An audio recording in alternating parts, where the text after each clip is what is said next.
नमस्कार दोस्तों, welcome to my YouTube channel DS education. मैं हूं दिनेश साहू और हम अध्ययन कर रहे हैं भारतीय राज्य व्यवस्था का। तो दोस्तों, अभी तक हमारे 3 लेक्चर अपलोड हो चुके हैं। ये हमारा चौथा लेक्चर है, जिसमें अभी तक हमने रेगुलेटिंग एक्ट 1773 से लेके जो 1813 का चार्टर एक्ट था वहाँ तक की हमने बात कर ली है। और जो आज का हमारा दोस्तों टॉपिक है वो है 1833 का चार्टर एक्ट, है ना, और 1853 का चार्टर एक्ट। तो दोस्तों, आज हम जो हमने पूरा पढ़ा है आज उसका हम थोड़ा रिवीजन कर लेते हैं, है ना। तो दोस्तों, हमने बात की थी सबसे पहले 17 एक्ट के बारे में, है ना। तो दोस्तों, मैंने आपको बताया था कि इसको लाने का कारण क्या था। तो दोस्तों, इसको लाने का कारण था कि जो ईस्ट इंडिया कंपनी के अधिकारी व कर्मचारी हुआ करते थे वो व्यापक मात्रा में भ्रष्टाचार कर रहे थे व निरंकुश शासन कर रहे थे, जिसके चलते ब्रिटिश जो सरकार थी उन्हें यह एक्ट लाना पड़ा था। तो इस एक्ट के अंतर्गत दोस्तों जो प्रमुख प्रावधान थे वो ऐसे थे कि बंगाल के गवर्नर को बंगाल का गवर्नर जनरल कहा जाने लगा। इसके अलावा दोस्तों कलकत्ता में एक सुप्रीम कोर्ट की स्थापना की गई, जिसके जो जज थे वो थे एलिजा एम्पे। ठीक है दोस्तों, गवर्नर जनरल परिषद का गठन किया गया जिसके अंतर्गत 4 सदस्य होते थे।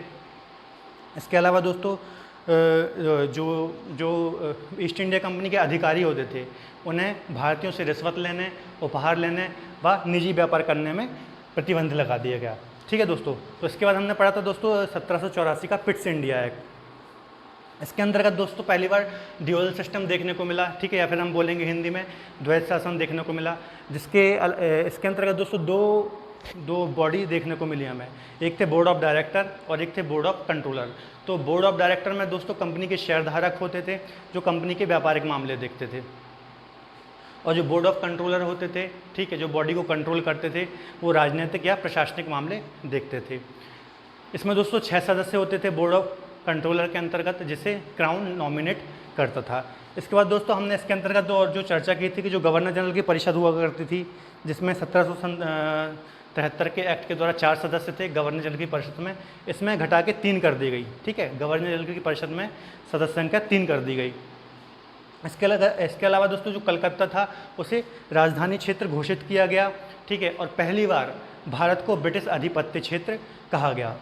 इसके बाद दोस्तों हमने चर्चा की थी 1786 के अधिनियम के बारे में। तो दोस्तों इस अधिनियम के द्वारा जो गवर्नर जनरल की शक्ति थी उसमें बहुत व्यापक मात्रा में बढ़ोतरी की गई, ठीक है, और इस टाइम पे जो गवर्नर जनरल थे वो थे लॉर्ड कॉर्नवालिस, और जो आए ही इस शर्त के साथ थे कि हमारी शक्तियों में बढ़ोतरी की जाए। तो इसके अंतर्गत दोस्तों जो हमने पहला पॉइंट देखा था वो ये था कि जो गवर्नर जनरल था उन्हें प्रधान सेनापति चीफ कमांडर घोषित किया गया या बनाया गया, ठीक है। इसके अलावा जो उनको दूसरी शक्ति दी गई दोस्तों कि जो गवर्नर जनरल की परिषद हुआ करती थी जिसमें 3 सदस्य थे, ठीक है, उनके निर्णय को रद्द करने की शक्ति गवर्नर जनरल को दी गई। तो दोस्तों इसके बाद हमने पढ़ा था 1793 का चार्टर एक्ट। तो दोस्तों इसमें मैं कुछ महत्वपूर्ण ज़्यादा पॉइंट नहीं थे। सबसे पहले तो 20 वर्षों के लिए कंपनी के एकाधिकार थे जो, ठीक है, उसे बढ़ा दिया गया, ठीक है दोस्तों। और इसके बाद जो था वेतन, जो ब्रिटिश अधिकारियों को वेतन मिलता था या फिर कर्मचारियों को वेतन मिलता था वो भारतीय राजस्व से दिया जाने लगा। इसके बाद दोस्तों अगला पॉइंट इसमें जो महत्वपूर्ण था वो ये था कि अब ईस्ट इंडिया कंपनी यदि कोई अन्य ब्रिटिश कंपनी है, ठीक है, तो वह उस कंपनी को भारत में व्यापार करने की अनुमति दे सकती थी। इसके बाद दोस्तों हमने चर्चा की थी 1813 के चार्टर एक्ट की। तो इस टाइम दोस्तों जो गवर्नर जनरल थे वो थे मिंटो प्रथम, और इस एक्ट के द्वारा पहली बार जो कंपनी के एकाधिकार थे उसमें बड़ी मात्रा में कमी की गई, और अब ईस्ट इंडिया कंपनी सिर्फ चाय का व्यापार, चीन के साथ व्यापार और अफीम का व्यापार, इन 3 चीज़ों का सिर्फ ईस्ट इंडिया कंपनी के पास एकाधिकार रह गया। बाकी जितने भी एकाधिकार थे समाप्त कर दिए गए, ठीक है। इसके अलावा जो प्रशासनिक या फिर राजनीतिक एकाधिकार थे उन्हें 20 वर्षों के लिए बढ़ा दिया गया। इसके बाद दोस्तों जो अगला इसके अंतर्गत पॉइंट था वो ये था कि जो ब्रिटिश व्यापार, अब दोस्तों ब्रिटिश व्यापारी हों चाहे ब्रिटिश कोई भी कंपनी हो, अब भारत में यहाँ के व्यापार कर सकती थी। इसके अलावा दोस्तों पहली बार जो शिक्षा है, ठीक है, भारतीयों के ऊपर शिक्षा में 1 लाख रुपए खर्च किया गया, ठीक है। इसके अलावा ईसाई मिशनरियों का आगमन हुआ जो ईसाई धर्म का प्रचार प्रसार करते हैं।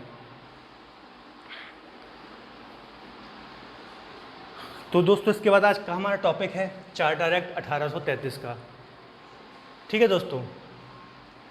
तो दोस्तों इसको लाने का कारण क्या था? तो 1813 के बाद भारत में यूरोपियों की बढ़ती संख्या। ठीक है, मैंने आपको दोस्तों बताया था, जब मैंने आपको 1813 का चार्टर एक्ट पढ़ाया था, तो मैंने बताया था कि जो ईस्ट इंडिया कंपनी थी, ठीक है, उसके व्यापारिक एकाधिकार में बहुत ज़्यादा कमी की गई थी, और अब वह सिर्फ चीन के साथ व्यापार, चाय का व्यापार और अफीम का व्यापार, सिर्फ ये 3 व्यापारों का उसके पास एकाधिकार बचा था, बाकी सारे एकाधिकारों को ख़त्म कर दिया गया था। ठीक है दोस्तों, तो दोस्तों 1813 के एक्ट के बाद जब और भी कंपनियां भारत में आकर व्यापार करने लगीं, ठीक है, तो उनके द्वारा, ठीक है, ब्रिटिश सरकार पर दबाव बनाया जाने लगा कि जो ईस्ट इंडिया कंपनी के पास ये 3 और एकाधिकार बचे हैं, इन्हें भी समाप्त किया जाए। मतलब ईस्ट इंडिया कंपनी के पूर्णतः जितने भी एकाधिकार हैं व्यापार के, वो सारे समाप्त किए जाएँ।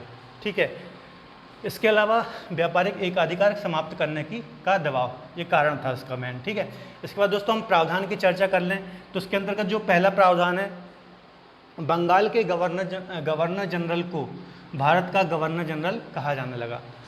तो दोस्तों अब इस टाइम जो गवर्नर जनरल थे वो थे विलियम वेटिंग। ठीक है, और अब दोस्तों अब यहाँ से आपको भारत शब्द का प्रयोग बहुत ज़्यादा देखने को मिलेगा। अभी तक हम बंगाल का ये शब्द बहुत ज़्यादा सुनते थे अभी तक, है ना, बंगाल का गवर्नर जनरल। अब दोस्तों भारत का गवर्नर जनरल, या फिर इस टाइम से दोस्तों भारत सरकार, भारत परिषद, है ना, तो भारत शब्द आपको बहुत ज़्यादा सुनने को मिलेगा। तो इस एक्ट के द्वारा दोस्तों बंगाल के गवर्नर को बंगाल का गवर्नर जनरल कहा जाने लगा। तो ऐसा क्या हुआ एक्चुअली दोस्तों, मैंने आपको बताया था जब मैंने आपको 1773 का रेगुलेटिंग एक्ट पढ़ाया था, ठीक है, तो मैंने आपको बताया था कि ये मुख्य 3 प्रेसिडेंसी हुआ करती थी, एक मद्रास, ये बॉम्बे और ये बंगाल। ठीक है, यहाँ तीनों में अपने एक एक गवर्नर हुआ करते थे। ठीक है, जो तीनों के पास अलग अलग शक्तियाँ हुआ करती थी। तो 1773 के रेगुलेटिंग एक्ट के द्वारा दोस्तों इन दोनों गवर्नरों की शक्तियों में कमी की गई थी।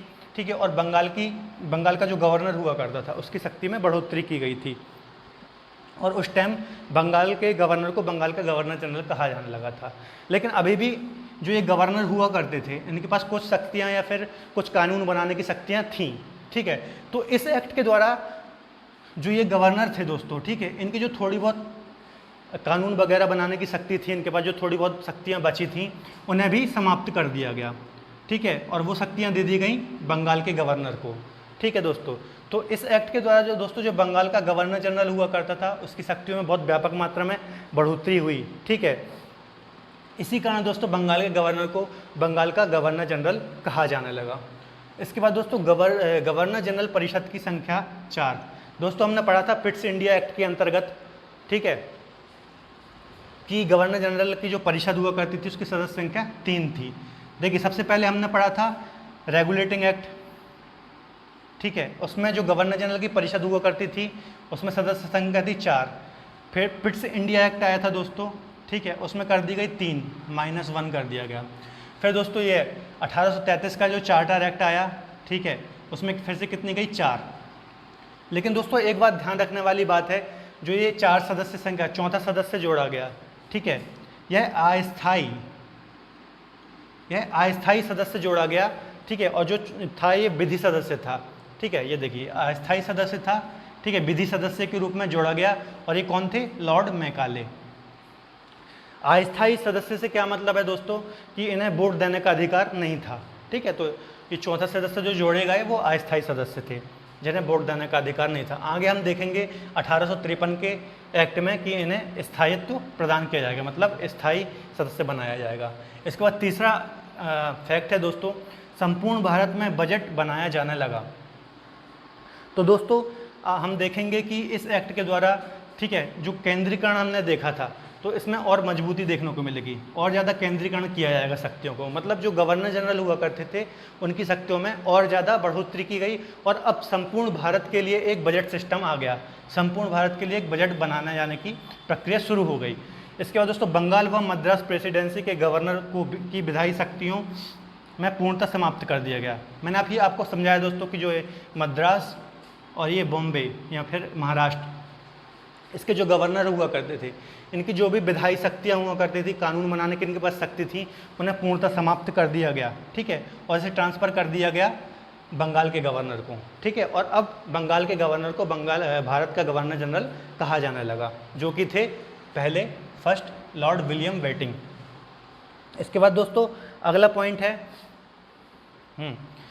व्यापारिक एकाधिकार पूर्णतः समाप्त, है ना। अब ईस्ट इंडिया कंपनी, तो मैंने आपको दोस्तों बताया था 1813 के में, है ना, कि जो ईस्ट इंडिया कंपनी है ना, इनके पास सिर्फ चाय, चीन और अफीम, ये 3 चीज़ों का एकाधिकार बचा था, बाकी सारे 1813 में समाप्त कर दिए गए थे। तो दोस्तों 1833 के चार्टर एक्ट के द्वारा इन तीनों को भी समाप्त कर दिया गया, ठीक है। तो अब जो ईस्ट इंडिया कंपनी है, ठीक है, इसके जितने भी व्यापारिक एकाधिकार हैं वह पूर्णतः समाप्त हो जाएंगे, ठीक है। अब ईस्ट इंडिया कंपनी भारत में सिर्फ एक ब्रिटिशर्स हैं जो, या फिर ब्रिटिश सरकार है, उनके एक प्रतिनिधि के तौर पर सिर्फ प्रशासनिक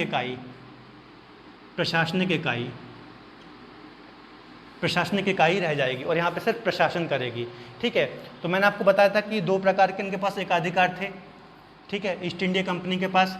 एक थे व्यापारिक एकाधिकार और एक थे राजनीतिक या फिर प्रशासनिक एकाधिकार, ठीक है। तो दोस्तों 1833 के चार्टर एक्ट आने तक ये व्यापारिक एकाधिकार पूर्णतः समाप्त कर दिए गए और इनका किस्सा हो गया ख़त्म। अब जो ईस्ट इंडिया कंपनी है वो सिर्फ उनके पास राजनीतिक या फिर प्रशासनिक एकाधिकार रह जाएंगे और 20 वर्षों के लिए उन्हें बढ़ा दिया गया 1853 तक। तो दोस्तों कहानी क्लियर होगी आपको, है ना। इसके बाद दोस्तों अगला पॉइंट है विधि आयोग का गठन, ठीक है, अध्यक्ष लॉर्ड मैकाले। देखिए दोस्तों मैंने आपको बताया था कि ये जो 4 सदस्य थे गवर्नर जनरल परिषद में, ठीक है, इनमें चौथा सदस्य ऐड हुआ था विधि सदस्य के रूप में, ठीक है। तो इसी के चलते दोस्तों विधि आयोग का गठन किया गया, ठीक है, और इसके जो अध्यक्ष थे लॉर्ड मैकाले थे और यही लॉर्ड मैकाले चौथे सदस्य के रूप में जोड़े गए थे, ठीक है, गवर्नर जनरल की परिषद में अस्थायी सदस्य के रूप में। इसके बाद दोस्तों अगला पॉइंट है 1837 में फारसी के स्थान में अंग्रेजी को आधिकारिक भाषा का दर्जा।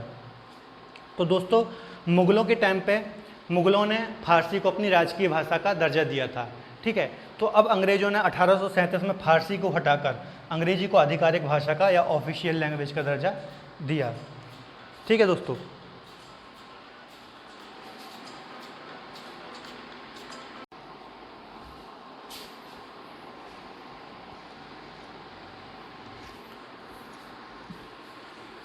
तो दोस्तों हम कहाँ थे, हाँ 1837 में फ़ारसी के स्थान में अंग्रेजी को आधिकारिक भाषा का दर्जा। तो मैं आपको बता रहा था दोस्तों कि 1837 जब हमारे यहाँ पे मुग़ल आए थे, ठीक है, तो उन्होंने फ़ारसी को अपनी राजकीय भाषा बनाई थी, ठीक है। तो तब से अब तक फ़ारसी राजकीय भाषा हुआ करती थी हमारी, लेकिन 1837 में अंग्रेज़ों ने फ़ारसी को हटाकर अंग्रेजी को आधिकारिक भाषा का दर्जा दिया। इसके बाद दोस्तों अगला पॉइंट है 1829 में, ठीक है, सती प्रथा पर प्रतिबंध लगा दिया गया। तो दोस्तों राजा राम मोहन के प्रयासों से, ठीक है, राजा राम मोहन, ये दोस्तों काफ़ी ज़्यादा एग्जाम में भी पूछा जाता है क्वेश्चन, ठीक है, कि सती प्रथा को कब प्रतिबंधित किया गया और किन के प्रयासों से किया गया। तो उस टाइम याद रखिएगा गवर्नर जनरल याद रखिएगा विलियम बेंटिंक थे और राजा राम मोहन राय थे। तो इन दोनों के प्रयासों से 1829 में सती प्रथा को प्रतिबंधित किया गया। इसके बाद दोस्तों अगला पॉइंट है 1843 में, ठीक है, दास प्रथा का उन्मूलन किया गया, या फिर बोले तो स्लेव सिस्टम, है ना। तो 1843 में उस टाइम लॉर्ड एलन बैरो थे, ठीक है, गवर्नर जनरल। तो 1843 में दास प्रथा का उन्मूलन किया गया। इसके बाद दोस्तों अगला पॉइंट है गवर्नर जनरल परिषद के स्थान पर भारत परिषद शब्द का प्रयोग और भारत सरकार शब्द का प्रयोग देखने को मिलेगा। तो मैंने आपको दोस्तों बताया था कि यहाँ से जो ये गवर्नर जनरल की परिषद हुआ करती थी, ये मैंने आपको बताया, जिसमें चौथा सदस्य जोड़ा गया था। तो यहाँ से अब गवर्नर जनरल परिषद को भारत परिषद बोला जाने लगेगा और भारत सरकार शब्द सुनने को मिलेगा। अभी तक दोस्तों हमें ये सब शब्द सुनने को मिलते थे कि बंगाल का गवर्नर जनरल, ठीक है, या फिर गवर्नर जनरल की परिषद। तो अब यहाँ से दोस्तों भारत का गवर्नर जनरल, भारत परिषद या फिर भारत सरकार शब्द सुनने को मिलेगा। इससे हमें ये समझ में आता है कि इस एक्ट के द्वारा, ठीक है, भारत में बहुत ज़्यादा केंद्रीकरण किया गया, ठीक है, और जो ईस्ट इंडिया कंपनी थी, ठीक है, ये ब्रिटिश सरकार की एक बॉडी बन गई थी और वो यहाँ पे उनके रूप में एक प्रशासनिक बॉडी रह गई थी अब। ठीक है दोस्तों,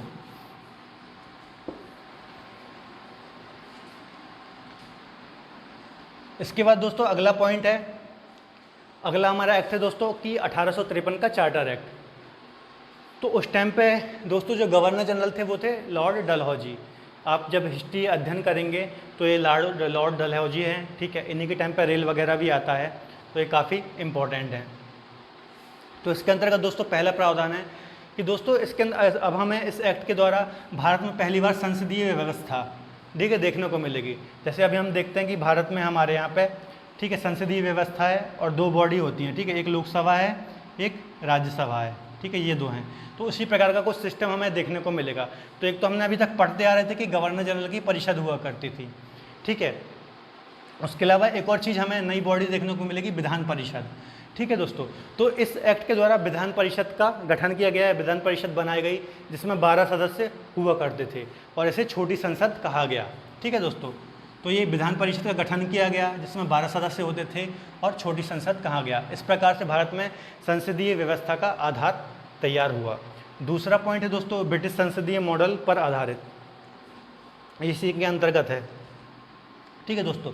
तो ये जो विधान परिषद का गठन किया गया था, ठीक है, ये ब्रिटिश संसदीय मॉडल के आधार पर बनाया गया था ये सिस्टम, ठीक है दोस्तों। इसका दूसरा पॉइंट है कंपनी के कर्मचारियों हेतु प्रतियोगी परीक्षा की व्यवस्था की गई।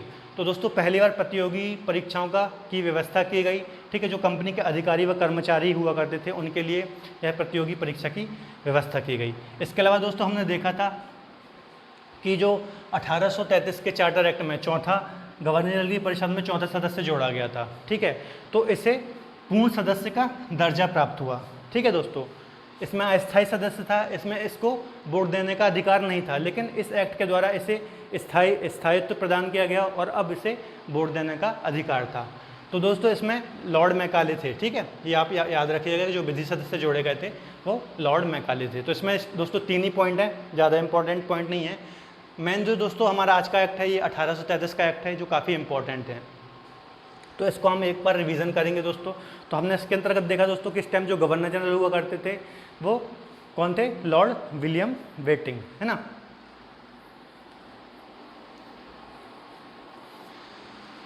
इसमें दोस्तों हमने पढ़ा, इसका पहला प्रावधान था कि अब बंगाल के गवर्नर को, ठीक है, जो बंगाल का गवर्नर जनरल हुआ करता था अब भारत का गवर्नर जनरल कहलाएगा, ठीक है। और बंगाल के गवर्नर जनरल